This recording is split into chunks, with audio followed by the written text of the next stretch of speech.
Hello friends, IT technical zone में आपका हार्दिक स्वागत है और मैं हूं विनोद जंगड़ा एक लेटेस्ट टॉपिक के साथ। प्रिय विद्यार्थियों, आज का हमारा टॉपिक रहेगा माइक्रोमीटर। तो आइए जान लेते हैं माइक्रोमीटर की डेफिनेशन यानी उसकी परिभाषा। माइक्रो मीन्स क्या होता है?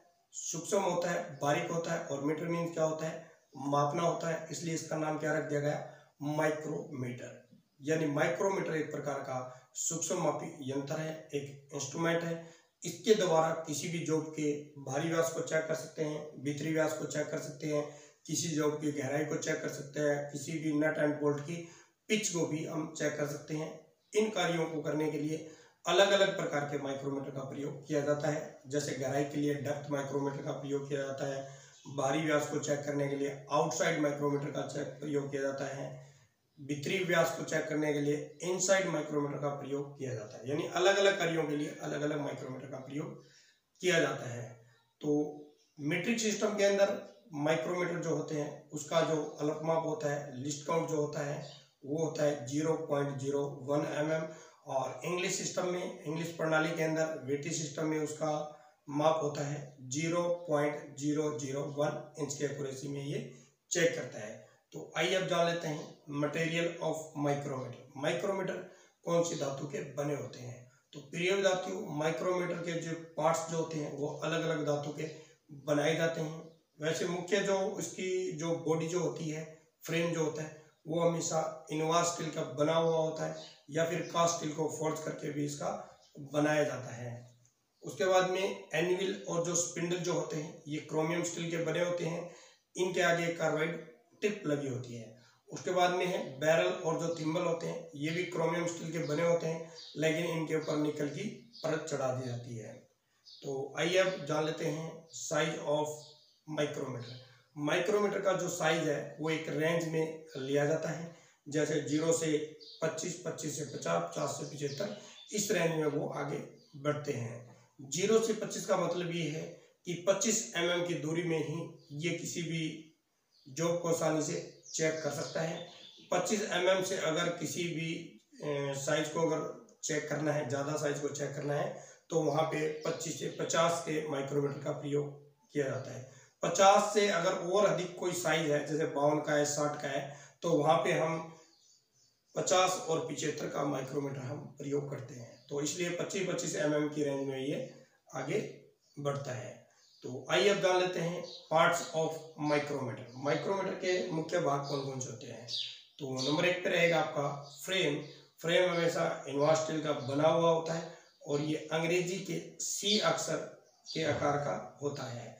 और नंबर 2 रहेगा आपका एनविल। एनविल फ्रेम के अंदर फिट किया हुआ होता है और ये क्रोमियम स्टील का बना हुआ होता है।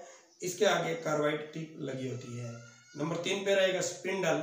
स्पिंडल के आगे भी एक कार्बाइड टिप लगी होती है और ये क्रोमियम स्टील का बना हुआ होता है। नंबर 4 पे हम देखेंगे लॉकिंग स्क्रू। जब हम किसी भी जॉब का साइज लेते हैं उसकी रीडिंग को लॉक करने के लिए लॉकिंग स्क्रू का प्रयोग किया जाता है।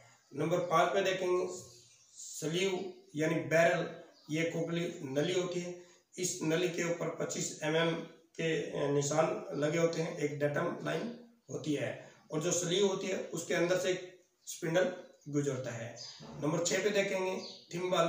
थिम्बल के ऊपर 1-1 mm के 50 निशान होते हैं, और जो थिम्बल होता है उसको हल्का सा आगे के पॉइंट को बैरल से ऊपर हमेशा उसको वेवल किया हुआ होता है, यानी हल्का सा थिम्बल को टेपर कर दिया जाता है ताकि रीडिंग आसानी से ली जा सके। उसके बाद में है नेक्स्ट जो भाग है, बहुत ही मुख्य भाग है, एग्जाम में भी बार बार पूछा जाता है, रैचेट स्टॉप का कार्य क्या होता है? यह क्या होता है? स्पिंडल के ऊपर हमेशा समान दबाव डालता है ताकि कोई भी रीडिंग लेते समय उसके ऊपर समान दबाव रहे। तो ये मुख्य 7 प्रकार के भाग थे। तो आइए प्रिय विद्यार्थियों, अब देख लेते हैं least count of micrometer. Micrometer का लिस्ट काउंट कैसे निकाला जाता है?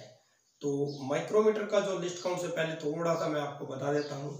जो माइक्रोमीटर का स्पिंडल होता है उसके ऊपर 25 mm की दूरी में थ्रेड्स कटी होती है, यानी चूड़ियाँ कटी होती है, ठीक है ना।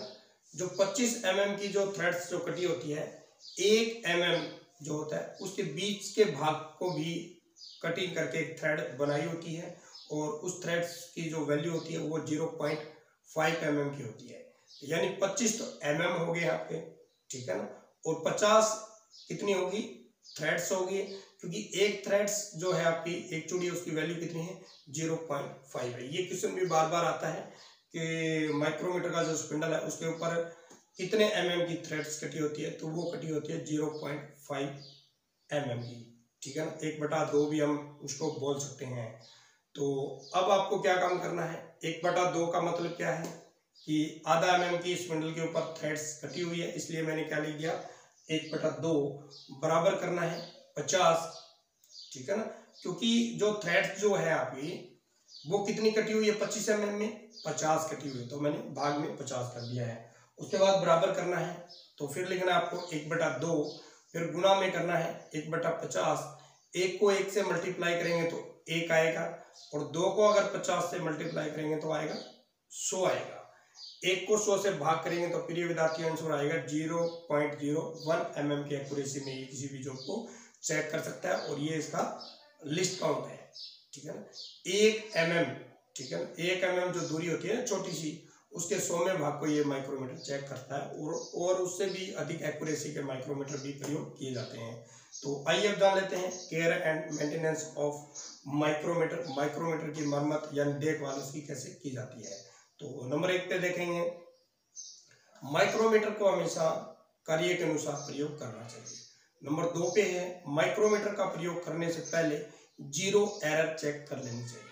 नंबर 3 पे रहेगा, माइक्रोमीटर का प्रयोग करने के बाद उसको साफ करके उचित स्थान पे रख देना चाहिए। नंबर 4 पे रहेगा, माइक्रोमीटर का प्रयोग चलते हुए मशीन या किसी पार्ट्स को चेक नहीं करना चाहिए। नंबर 5 पे रहेगा, माइक्रोमीटर का प्रयोग करने से पहले अच्छी तरह चेक करना चाहिए, अच्छी तरह उसको साफ करना चाहिए, रीडिंग लेने के बाद उसको लॉक कर देने चाहिए उस रीडिंग को, ताकि वो रीडिंग हिले ना। नंबर 6 पे देखेंगे, माइक्रोमीटर का प्रयोग करने के बाद उसका एक बॉक्स होता है, उसको बॉक्स के अंदर डालकर साफ करके रख देना चाहिए।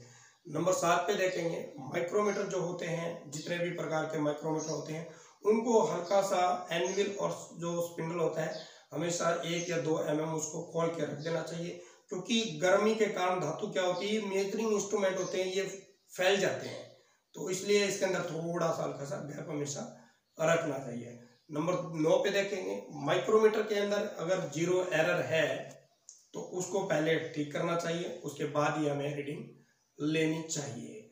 नंबर 10 पे देखेंगे, माइक्रोमीटर का बार बार अगर हम प्रयोग करते हैं तो उसके अंदर भी समय समय पर हमें मरम्मत के लिए थोड़ा हल्का फुल्का तेल डालना चाहिए, ताकि वो स्मूथनेस उसकी बनी रहे।